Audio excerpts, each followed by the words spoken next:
Muy bien.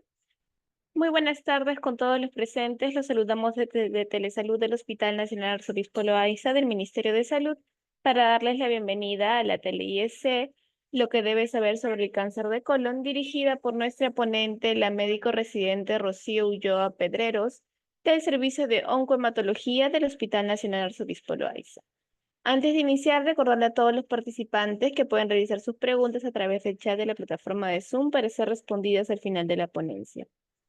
Bienvenida, estimada doctora Ulloa. Es un honor tenerla el día de hoy con nosotros. Le doy el pase para el desarrollo del tema. Adelante, por favor.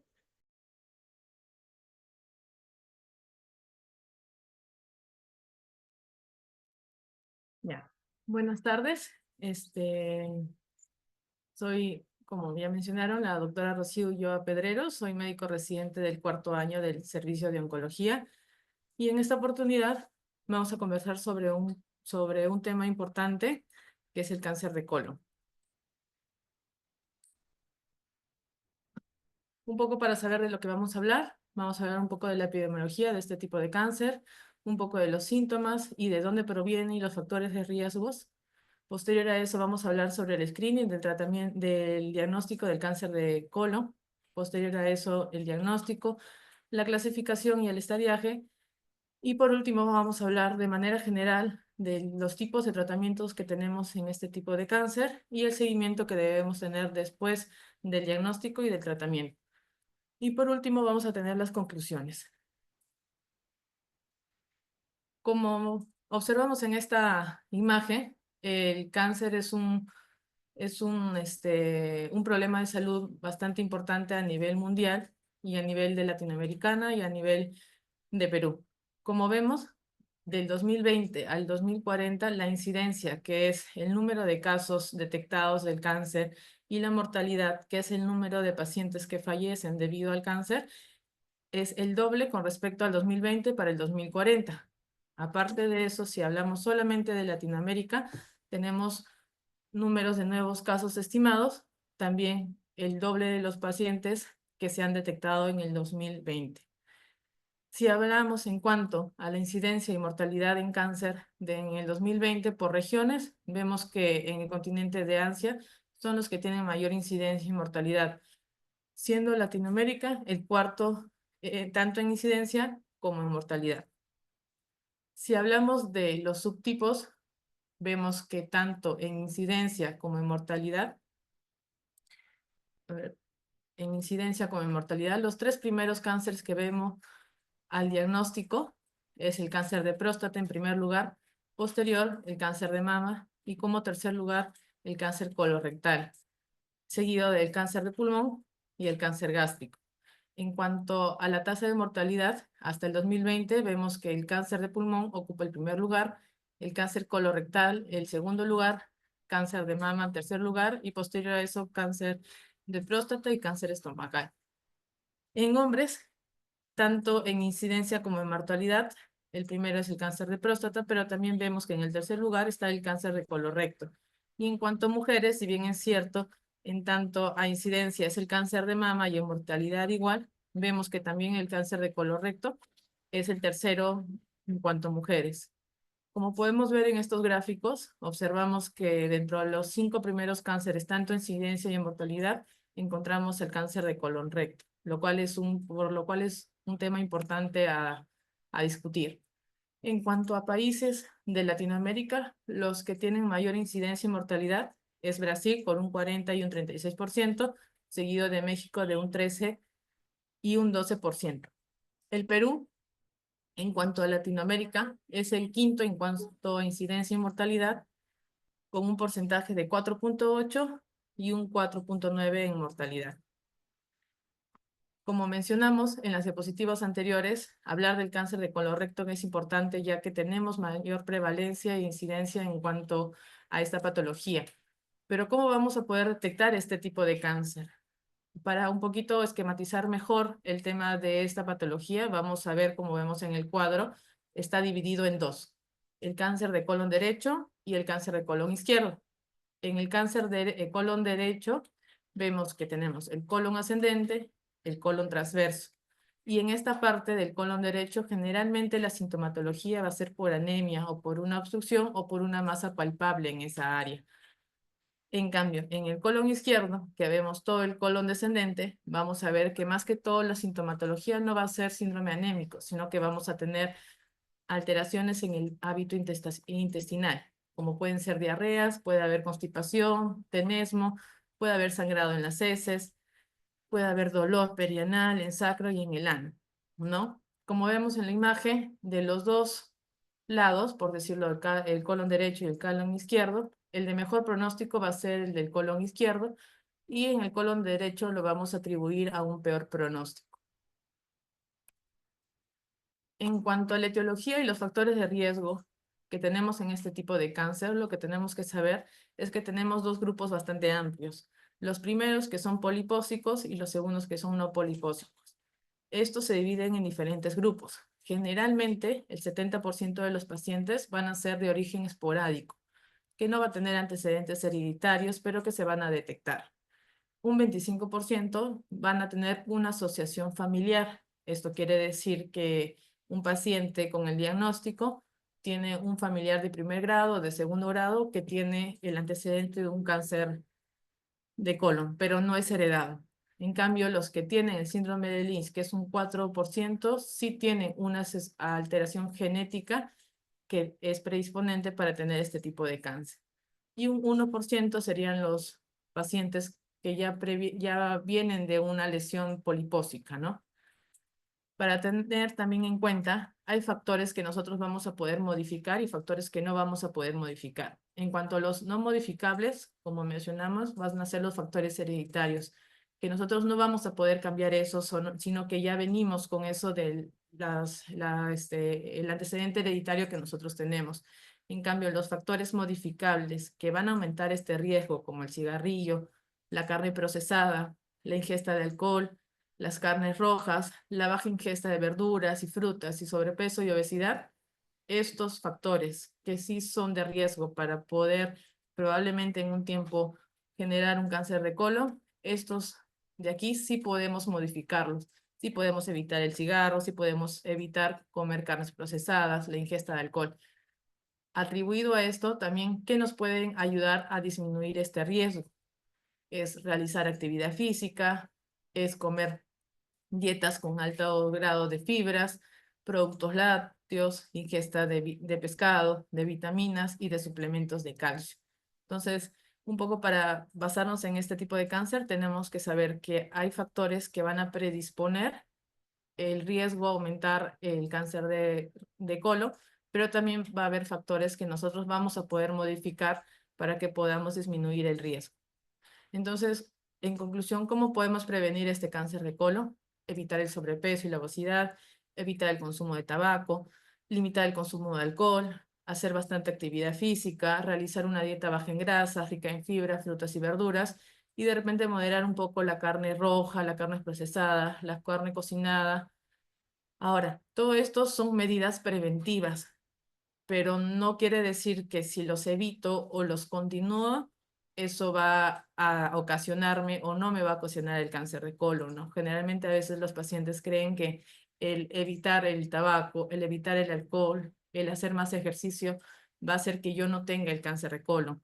Y si bien es cierto, estos factores son predisponentes a tener un mayor riesgo, pero estos no son excluyentes. Eso quiere decir que por más que yo haga todas las medidas, igualmente puede haber un riesgo de generar este cáncer de colon, como ya lo mencionamos, por alteraciones genéticas y hereditarias que nosotros podemos tener. Entonces, esto nos ayuda a tratar de prevenir, pero no nos va a excluir el no tener el cáncer de colon si es que lo hacemos. Para esto es importante como un estudio de screening, siempre determinar a pacientes que son de riesgo. Y en este caso tenemos que ver la asociación del paciente con los antecedentes genéticos y hereditarios de los familiares. Estos son dos criterios en los cuales nosotros nos basamos para hacer un cribaje en un paciente con sospecha o riesgo de tener cáncer de colon, ¿no? Generalmente a los pacientes nos preguntan y nos dicen, ¿cuándo yo me debo de hacer un despistaje para descartar o ver si es que tengo factores de riesgo para tener un cáncer de colon.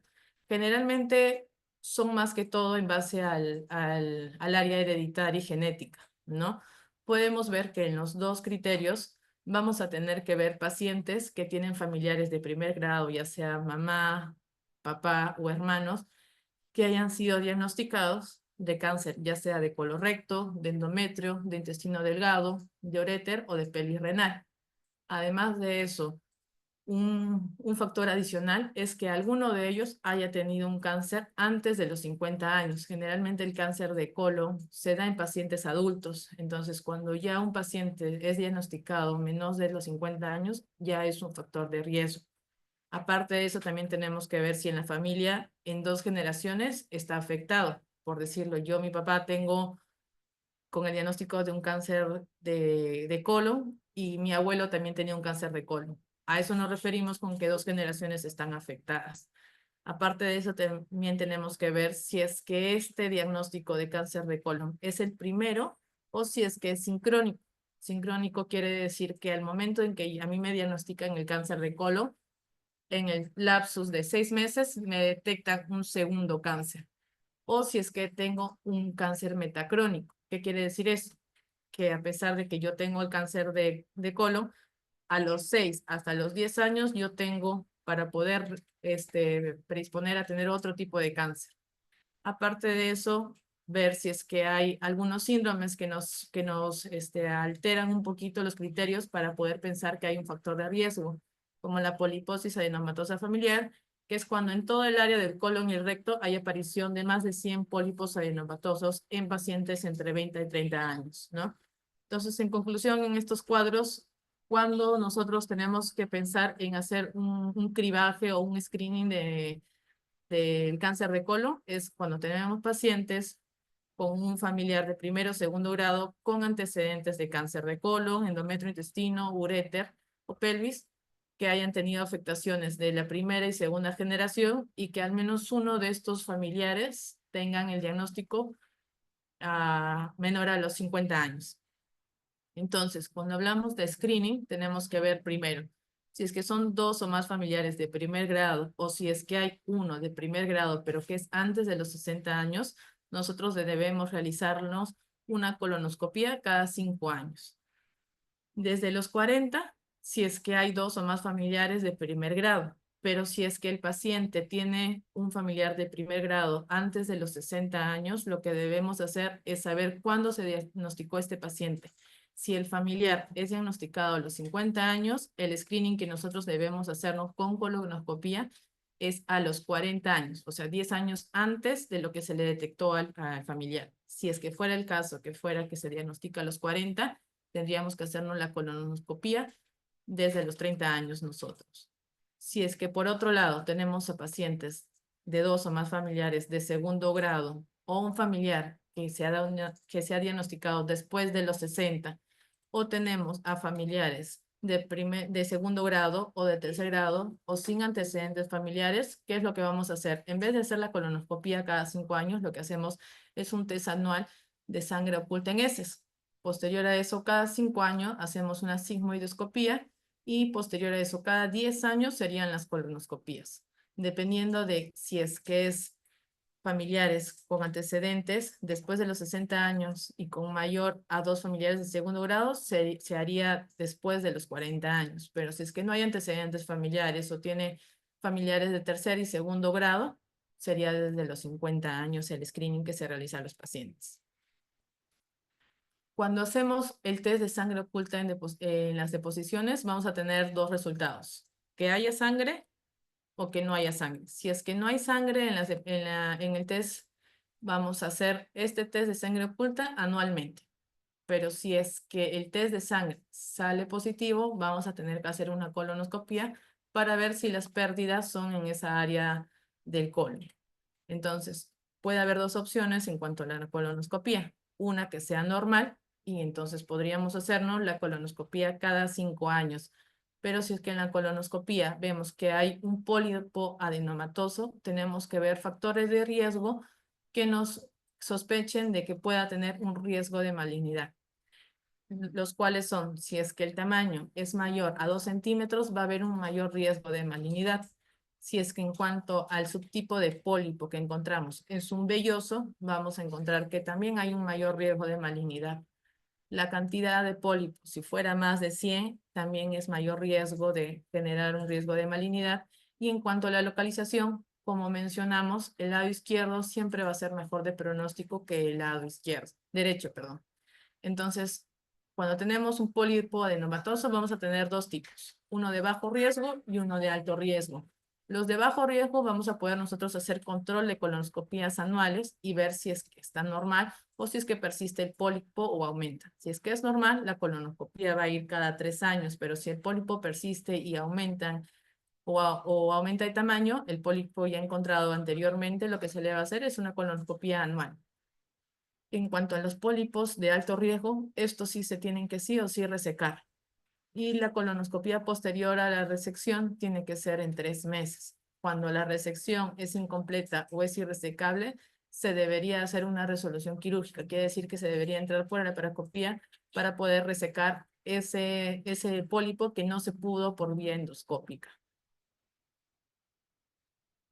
Entonces, ya una vez que nosotros hacemos el screening del paciente, vamos a tener opciones de manejo para este paciente, ya sea por sintomatología que ya mencionamos, que puede ser por anemia, que puede ser por dolor, que puede ser por una masa palpable, que puede ser alteraciones en el hábito defecatorio o porque en el screening han encontrado una lesión sospechosa de cáncer. Lo que vamos a hacer es una colonoscopía como el gol estándar.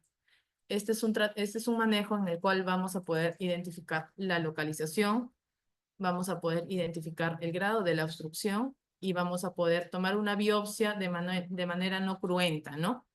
Entonces, dependiendo de la biopsia, vamos a ver qué manejo dar a nosotros. Cuando la biopsia sale positiva, lo que nosotros tenemos que hacer es hacer un estadiaje de todo el cuerpo. ¿Por qué? Generalmente este tipo de cáncer de colon va a ir en un 17% al hígado, al peritoneo va a ir en un 5%, al pulmón va a ir en un 5%, a ganglios van a ir al 3%. Entonces, generalmente cuando hablamos de lesiones en peritoneo y en hígado, a veces la tomografía no es tan sensible. Entonces, lo que se le haría en ese caso sería una resonancia abdominal. ¿Para quiénes usamos esa resonancia? Para tumores localmente avanzados o lesiones hepáticas que no son muy contribuyentes en las tomografías. Si por alguna intercurrencia la tomografía no se puede realizar, lo que hacemos es una colonografía, que es tomar imágenes por tomografía insuflando el colon, pero sin sedar al paciente. Entonces, después de confirmar con la biopsia el diagnóstico del cáncer de colon, después de estadiar al paciente con las tomografías y si fuera el caso con la resonancia, lo que tenemos que hacer es completar con estudios de laboratorio, ver cómo está el perfil de coagulación, ver cómo está la función hepática, ver cómo está la función renal, ver cómo está la albúmina, ya que la albúmina nos ayuda bastante el tema de que si se puede operar o si es que podemos darle tratamiento o no. Ahora, aparte de eso, tenemos un marcador que es muy importante en cuanto a nosotros, que es el antígeno carcinoembrionario, el CEA. Este es un marcador tumoral generalmente importante en el cáncer de colon. No sirve para diagnosticar, sirve para hacerle el seguimiento y el pronóstico del diagnóstico. Cuando nosotros tenemos un CEA elevado, el pronóstico no es tan favorable como uno que tuviera valores normales de CEA. Y en cuanto a seguimiento, nos referimos a que cuando nosotros tenemos un valor antes del tratamiento, por ejemplo, podemos decir 200 de CEA, y en el transcurso del tratamiento, ya sea quimioterapia, a las 2 o a los 3 meses pedimos un control y ese CEA está bajando, implica de que el tratamiento que se le está dando está haciendo el efecto. Pero si por A o B ese CEA que estaba en 200 se mantiene en 200 en el transcurso del tratamiento o este va elevándose a 300, 400, ahí tenemos que un poco pensar y decir algo no nos está funcionando porque no está respondiendo como deberíamos. Tanto la tomografía como el marcador tumoral que es el CEA no son para diagnóstico. Si bien es cierto, el gol estándar es la colonoscopia con la biopsia que es confirmatoria, la tomografía y el CEA nos ayuda a ver el manejo que se le va a hacer, ¿no? Muchas veces los pacientes, por la tomografía que ya evidencia la lesión en el colon o porque el CEA está elevado, suponen que ya está el diagnóstico y generalmente se tiene que hacer como manejo, como vemos, un manejo completo de la patología. El CEA se puede elevar en otras patologías que no son cáncer, entonces no es mucho para el diagnóstico, es para el siguiente seguimiento y el pronóstico. Entonces, una vez acá nosotros la biopsia, vamos a tener subtipos histológicos del cáncer de colon. El más común es el adenocarcinoma. Dentro de ellos podemos tener los pacientes con el subtipo mucinoso o el subtipo en anillo de sello. Este tipo en anillo de sello generalmente es en jóvenes y generalmente son de mal pronóstico. Después de eso tenemos los pacientes con carcinoma escamoso, carcinoma adenoescamoso, carcinoma no diferenciado, carcinoma medular y carcinomas neuroendocrinos. El subtipo es importante para determinar también el pronóstico que tenemos en los pacientes. Aparte de eso, también tenemos que ver el grado de diferenciación. Mientras más indiferenciadas sean las células, el pronóstico va a ser más adverso. Y aparte de eso, a diferencia de otros tumores sólidos como tenemos el cáncer de mama o el cáncer de pulmón, el tamaño no va a importar mucho en este caso, sino la profundidad, como vemos acá, de las capas de la pared del colon. Si infiltra la mucosa, si infiltra la submucosa, si infiltra las capas musculares o si infiltra la subserosa o serosa.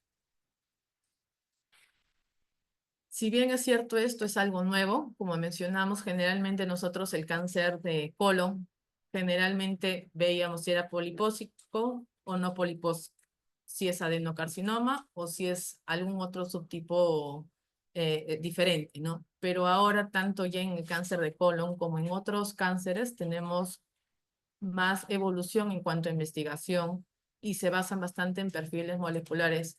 Es un poco complicado hablar de este tema de perfiles moleculares, pero como para que se lleven una idea de esta nueva clasificación molecular en el cáncer de colon, tenemos que saber que hay subtipos que van a ir peor que en otros. Y antes no se sabía por qué era eso, pero ahora ya con esta clasificación molecular vemos que hay diferentes tipos y que cada uno tiene un pronóstico.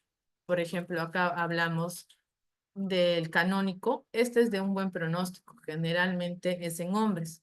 Entonces, y tienen una estabilidad cromosómica alta. Entonces, este tipo de pacientes en todos los subtipos va a ir mejor que en estos.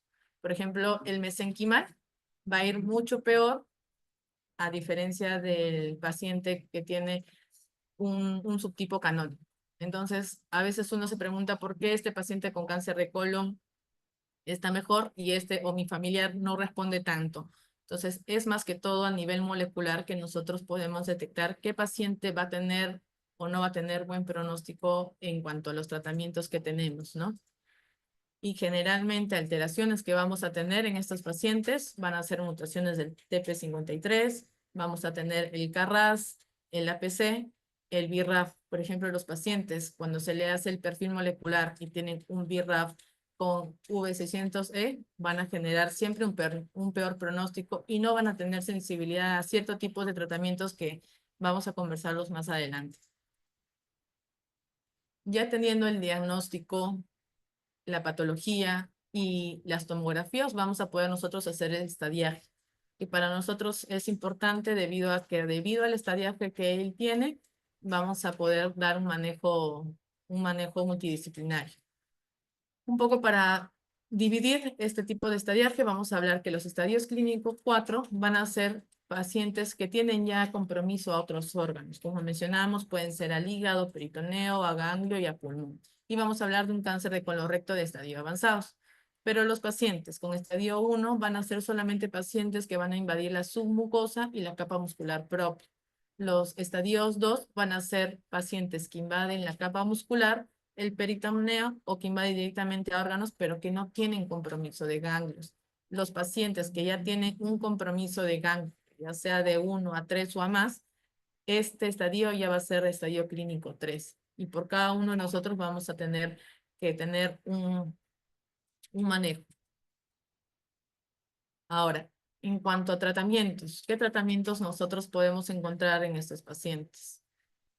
En primer lugar, la cirugía, como vamos a hablar posteriormente una resección endoscópica o una resección quirúrgica, podemos hablar de quimioterapia, que generalmente es lo que en los hospitales nosotros podemos encontrar bajo diferentes tipos de citostáticos que tenemos. El manejo paliativo también es muy importante en estos pacientes, ya sea en pacientes con cáncer de colon o en diferentes cánceres, ¿no? Generalmente, uno cuando habla de cuidados paliativos, en la mente de todos es cuando ya no hay más que hacer. Y generalmente no es así. El cuidado paliativo se debe de hacer desde el primer día que se hace el diagnóstico del paciente. Muchas veces uno va a la consulta oncológica y te dice, ¿no? Tienes el diagnóstico de cáncer de colon. Desde ahí debe ir a un manejo paliativo, no por el tema de que no hay más que hacer, sino porque tiene que ir conjunto al tratamiento. En el cuidado paliativo no solamente se habla de cuando ya tienes síntomas, sino hay manejo psicológico, hay manejo tanto de la familia como del paciente. Y si bien es cierto, probablemente al inicio no se va a dar un tratamiento, pero en el transcurso del tiempo el médico paliativo nos va a acompañar en todo este proceso que vamos a tener de tratamiento, de radioterapia, de quimioterapia, de síntomas y de ese estado emocional que muchas veces nos puede afectar un poco. Entonces, más que todo, el cuidado paliativo es algo que es necesario desde el primer día de que el paciente es diagnosticado o se le brinda la información. Acá vemos dos tipos de tratamientos que son novedosos en este entonces, que es la inmunoterapia y la terapia dirigida. Generalmente, como tenemos el concepto, la quimioterapia es un tratamiento que, si bien es cierto, se le explica al paciente que ataca las células malas. Esta quimioterapia va también a las células que no son cancerígenas. Entonces, hay mayor número de síntomas, hay mayor mucho de afectación, pero en cuanto a los tratamientos de inmunoterapia y terapia dirigida, son más específicos. La inmunoterapia va a ir dirigido a nuestro sistema inmune, a bloquear o a estimular para que puedan atacar estas células cancerígenas. Y la terapia dirigida va a ser un tratamiento que va a ir directamente a una proteína específica que genera esta lesión. Entonces, bloqueando esta proteína va a generar una respuesta del cuerpo y va a ser mucho más específica que la quimioterapia. Para nosotros ver y tratar a un paciente es importante nosotros ver en qué estado físico está. Entonces nosotros tenemos diferentes escalas en las cuales vamos a ver si es que el paciente está o no para tratamiento de quimioterapia o de cirugía. A veces tenemos un paciente de 20 años, pero este paciente es un ECOG 2-3, no se le va a brindar un tratamiento, pero si es un paciente de 70 años con un ECOG 0, ese paciente sí va a tratamiento. Mucho implica no el tema de la edad, como muchos a veces nos consultan, mi papá tiene ya 60 años, yo creo que ya no le voy a dar. No es tanto por la edad, es más que todo por el estatus de performance de cada paciente. Como vemos acá, generalmente nosotros usamos el ECOG. En estas escalas, todos los pacientes tienen el diagnóstico de cáncer. Entonces, el grado 0 del ECOG va a ser un paciente que tiene el diagnóstico de cáncer, pero que puede hacer sus actividades normalmente, sin restricciones, que no necesita ayuda y que no tiene síntomas, sino que en un screening o en un control le detectaron el diagnóstico y bueno, está en estudio, pero no tiene síntomas. El ECOG 1 son pacientes que dentro de todo pueden realizar sus actividades, pero ya tienen síntomas leves, como sí, me duele un poco la barriga, un poco estoy estreñido, pero no le limita la actividad constante. El ECOG 2 son pacientes que dentro de todo hacen sus actividades más del 50%, pero ya no, los síntomas que no son leves, los síntomas son de moderada intensidad y que dentro de todo le limitan un poco esa actividad. Los pacientes con ECOG 3 son pacientes que ya están más del 50% postrados en cama y que necesitan ayuda de un familiar para poder hacer sus actividades porque solos no pueden ser capaces. Y el ECOG 4 son pacientes que ya están al 100% en cama y que no hacen ninguna actividad por sí solos. Entonces nosotros vemos bastante el ECOG para ver si es que el paciente está o no apto para poder recibir de parte de nosotros un tratamiento. Mientras más alto el número de ECOG, no es tributario para un tratamiento activo como tal. Aparte de eso, tenemos dos escalas más, como el Karnofsky y el Zubrod, que son también similares, pero en diferentes puntajes. La diferencia con el Karnofsky es que mientras más puntaje tiene, va a estar dentro de todo normal y va a estar apto para recibir tratamiento, mientras que el ECO y el Zubrod, mientras más puntaje tiene, no está con la indicación para poder nosotros darle un tratamiento. ¿Y qué vemos nosotros para ver si darle o no un tratamiento a un paciente? Como mencionamos, las características clínicas. Ver si es que va a recibir tratamiento adyuvante. ¿Qué nos referimos con tratamiento adyuvante? Es que cuando nosotros hacemos la cirugía, que ya más adelante vamos a conversar, después de eso recibe un tratamiento de quimioterapia. Ese tratamiento se llama tratamiento adyuvante. También ver la edad, también ver el Karnofsky, el ECOG, también ver las comorbilidades. Esto es importante porque pacientes que pueden tener hipertensión, diabetes, muchos generalmente no pueden recibir cierto tipo de citostáticos que damos. Entonces es importante tener esos antecedentes para nosotros manejar al paciente individualmente, ¿no? Aparte de eso, como mencionamos, tenemos que hacer un panel molecular para ver qué tan bien van a ir estos pacientes y qué tipo de tratamiento se le tienen que dar. Y actualmente no solamente es la quimioterapia, como mencionamos, sino hay inmunoterapia y hay terapia dirigida. Aparte de eso, tenemos que ver las características del tratamiento. Hay diferentes esquemas, pero tenemos que ver qué tanta calidad de vida se le va a dar al paciente o el perfil de toxicidad que va a tener, ¿no? Probablemente el perfil de toxicidad va a ser mayor en un paciente de 60 años que en un paciente de 30 a 40 años, ¿no? Y características del tumor también tenemos que tenerlo en cuenta. La carga tumoral, si es que se pudo resecar o no en su totalidad, y saber si es que es del lado izquierdo, ya mencionando que el lado izquierdo es de mejor pronóstico, como ya lo mencionamos. Entonces, un poco para resumir el tema del tratamiento, lo que tenemos es que ver, primero nosotros, tanto clínicamente como en el screening, sale positivo. Se le realiza la colonoscopia, como lo habíamos mencionado. Entonces, puede haber diferentes tipos de biopsia, la colonoscopia y que no haya lesiones. Entonces, ahí pasará un screening. Si es que hay un pólipo hiperplásico, igual se resecará ese pólipo y seguirá en screening. Cuando hay un adenoma, igualito va a tener que requerir la resección y después repetir la colonoscopia en 1 o 2 años. Pero si en esta biopsia de la colonoscopia sí vemos una lesión confirmatoria de un adenocarcinoma o de otro subtipo, lo que tenemos que hacer es un estadio. Entonces, lo importante acá también es ver el grado de obstrucción, porque ya sea que sea un estadio localizado, un estadio avanzado, pero tiene una obstrucción del 80, del 90%, sea el estadio que sea, este paciente tiene que ir a cirugía de emergencia debido al riesgo de obstrucción inminente. Pero si este paciente no tiene obstrucción del 70, 80, 90%, ni síntomas de obstrucción intestinal, entonces pasaríamos a estadiar al paciente. Tenemos 3 tipos de manejos que vamos a tener. Uno es si es que el paciente tiene una enfermedad localizada. En este caso, lo que vamos a hacer es una resección, ya sea endoscópica, si es por un pólipo, un adenoma, un adenocarcinoma in situ, o una resección quirúrgica, si es que es un adenocarcinoma invasivo y tiene factores desfavorables como una invasión linfática, invasión venosa o un grado de diferenciación G3. Si es que en todo caso hay una infiltración ya local, pero que no llega todavía a otros órganos, generalmente lo que se hace es hacer una resección quirúrgica. Y tenemos que tener la intención de siempre resecar todo el tumor, debido a que si no se reseca todo el tumor, lo que va a haber es un riesgo de recurrencia.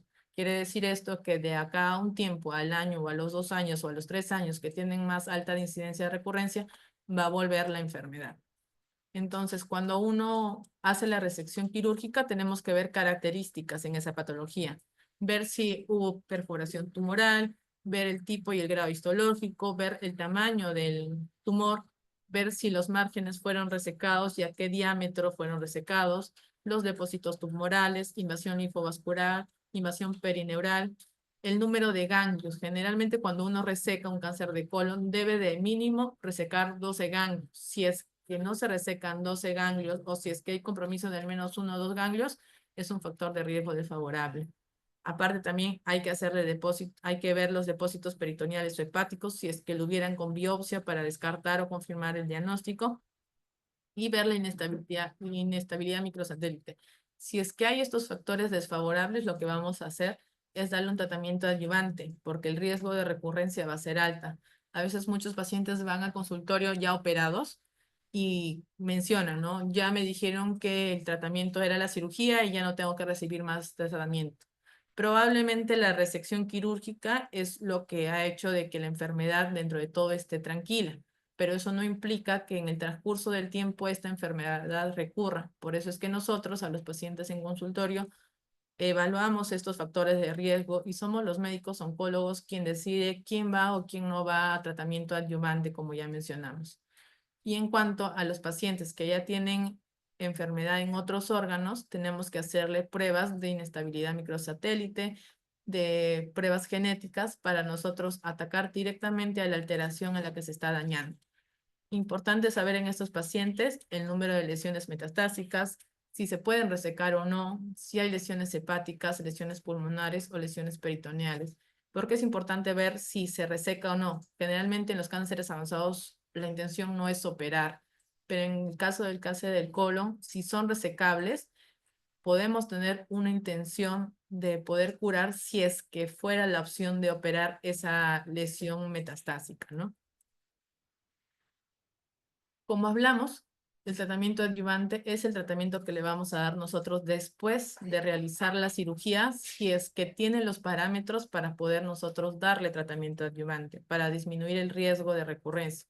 Entonces, los parámetros que son importantes para nosotros determinar si va o no a una quimioterapia adyuvante son los ganglios resecados menos de 12 o un PT4, que es cuando la lesión ya invade el peritoneo visceral y hay una perforación.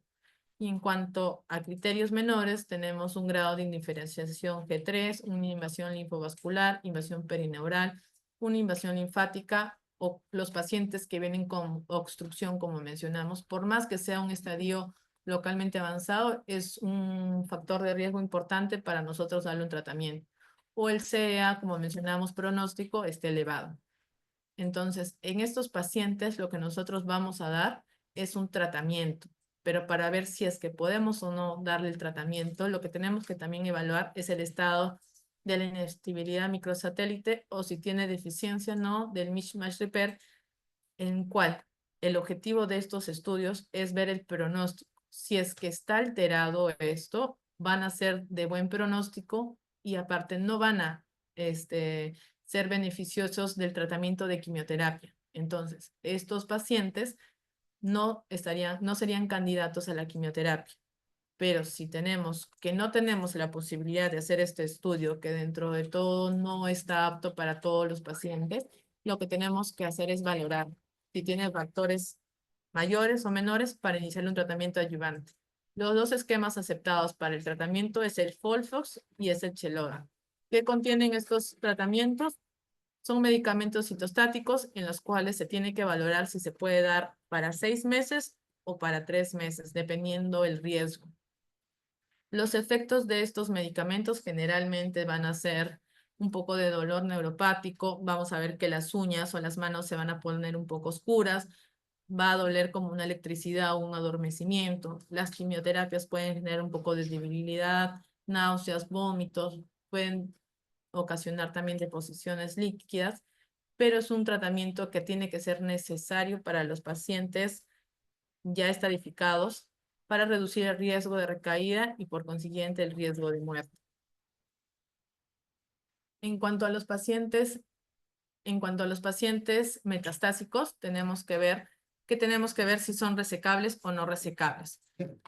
A veces hay lesiones hepáticas o lesiones pulmonares que sí podemos resecarlas y la intención sería la resección inicial. Pero si en todo caso estos pacientes tienen criterios oncológicos desfavorables o con criterios eh, quirúrgicos favorables, podemos hacer un tratamiento perioperatorio, que es un tratamiento previo a la cirugía para poder reducir esas lesiones metastásicas y poder operarlas. Generalmente la resección se debe de dar de 3 a 5 semanas posterior al tratamiento de quimioterapia, no debemos esperar mucho. En cuanto a tratamiento local de la oligometástasis, ya sea a nivel pulmonar, ya sea a nivel hepático, lo que tenemos que ver es cuántas lesiones hay metastásicas. Si es que solamente hay en 2 en 2 sitios metastásicos, si es que el tumor está controlado, el primario, o sea, el cáncer de colon, y este tratamiento siempre va a ser con intención curativa y vamos a tratar de tener una supervivencia a largo plazo o una curación en el 20 al 45% de los pacientes. Y por último, en los pacientes con una enfermedad metastásica sin potencial de conversión, sin potencial de poder operar o reducir la enfermedad, tenemos múltiples tipos de tratamientos, que la base de todos va a ser la fluoropirimidina, que va a ir en cada uno de los esquemas de tratamiento. Dependiendo de las alteraciones genéticas, vamos a poder nosotros agregar medicamentos específicos. Por ejemplo, si la alteración genética del KRAS es no mutado, o sea, es salvaje, va a ser indicativo de darle un tratamiento específico que es el cetuximab. Si es que en cambio el KRAS es mutado, se le da el tratamiento con el bevacizumab. Y si es que hay una inestabilidad microsatélite o una deficiencia del Mitch+Repair, se le va a dar un tratamiento con pembrolizumab. Estos medicamentos son dentro de todo un poco nuevos en nuestro hospital y algunos los tenemos ahora y que es importante conocerlo porque estos medicamentos que son más específicos nos van a dar una mejor sobrevida en este tipo de pacientes versus la quimioterapia sola que se daba antes y es importante conocerlo. Posterior a eso, los pacientes en el seguimiento tenemos que ver, ¿no? Generalmente, hasta los 3 años, nosotros tenemos que hacer marcador, que es el CEA, cada 3 a 6 meses, hacer tomografías de 6 a 12 meses por año. Y las colonoscopías tienen que ser anuales en los 3 a 5 años, ¿no? Posterior ya al culminar el tratamiento. Después de estos 3 a 5 años, lo que debemos de hacer es igual, es alargar tal vez un poco los controles del CEA, las tomografías y las colonoscopías, pero se deben de seguir al menos por 5 años. Los 3 primeros años son los de riesgo para la recurrencia y hasta los 5 años podemos esperar que la enfermedad regrese. Posterior a los 5 años, nosotros podemos pensar que ya al menos de esa lesión en el colon ya no va a regresar, ¿no? Igual siempre todo paciente oncológico tiene un riesgo de recurrencia siempre, ¿no? Entonces, como punto final, ya como conclusiones, debemos saber que la prevención del cáncer es fundamental, ya que mucho, en el caso, al menos en el hospital, los pacientes vienen con enfermedades metastásicas y sabiendo que eso se puede prevenir, es importante de que se hagan los screenings necesarios en los familiares y los pacientes. Aparte de eso, podemos tener también es importante disminuir los factores de riesgo modificables para disminuir el riesgo que tenemos del cáncer de colon.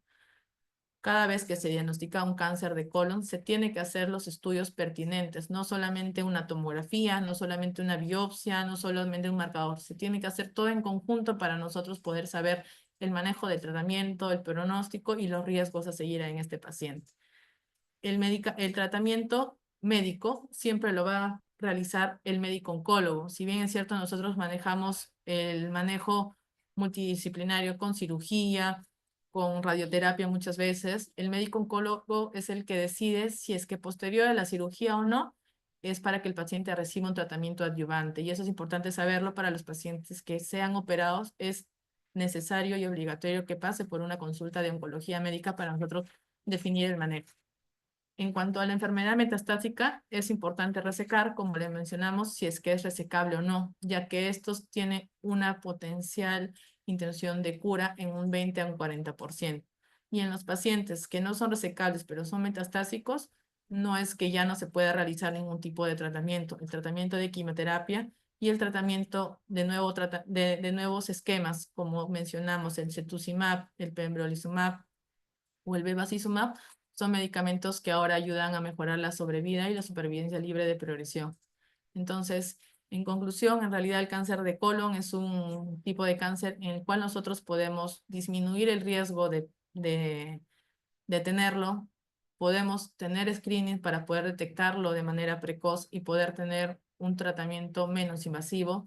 Y si fuera el caso en que el paciente ya está en un estadio avanzado, hay múltiples tratamientos en los cuales nosotros podemos tratar al paciente y si en todo caso el manejo de quimioterapia o de nuevos tratamientos no se puede realizar, el manejo paliativo es algo importante y como conclusión siempre para un paciente oncológico siempre hay algo que hacer. Y eso sería todo. Este es el servicio de oncología. Tenemos tantos asistentes, somos 6 residentes y los asistentes son los que dentro de todo nos han inculcado y nos han apoyado para poder seguir adelante. Si hubiera alguna pregunta, estoy atenta a las consultas para poder responderlas.